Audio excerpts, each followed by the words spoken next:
Hello everybody, Eric again. Like and subscribe. Here we go. Let's talk about Charles Curtis. Charles Curtis, January 25th, 1860 to February 8th, 1936, was the 31st Vice President of the United States from 1929 to 1933 under President Herbert Hoover.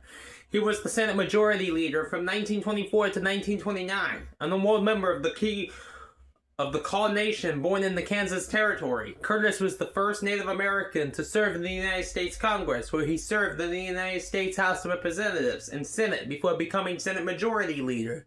Curtis also was the first and only Native American and first multiracial person to serve as Vice President.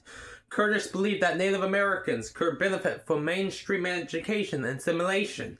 He entered political life when he was 32 years old and won several terms from his district in Topeka, Kansas, beginning in 1892 as a Republican to the U.S. House of Representatives.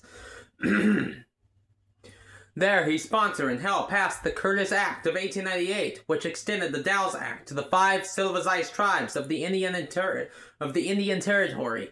Despite Curtis being unhappy with the final version, implementation of the act completed the ending of tribal land titles in the Indian Territory and prepared the larger territory to be admitted as the state of Oklahoma in 1907. The government tried to encourage Indians to accept individual citizenship and lands to take up European American culture.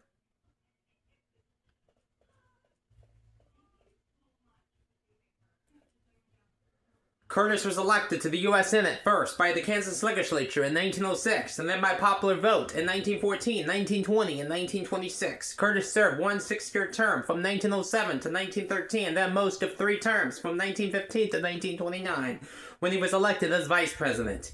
He introduced the first version of the Equal Rights Amendment to the Senate in 1921. It was not approved for ratification until 1972. Curtis marshaled support to be elected as Republican whip from 1915 to 1924, then as Senate Majority Leader from 1924 to 1929. In those positions, he was instrumental in managing legislation and accomplishing Republican national goals. His long popularity and connections in Kansas and federal politics helped make Curtis a strong leader in the Senate. Curtis was nominated for Vice President at the 1928 Republican National Convention and became Herbert Hoover's running mate. The two won the 1928 United States presidential election in a landslide victory. In 1932, he became the first United States Vice President to open the Olympic Games. However, when Curtis and Hoover ran together again later that year during the Great Depression, they lost when the public gave the Democrats Franklin D. Roosevelt and John Nance Garner a landslide victory. Curtis remains the highest-ranking Native American who ever served in the federal government. He is also the most recent officer of the executive branch to have been born in a territory rather than a state or federal district.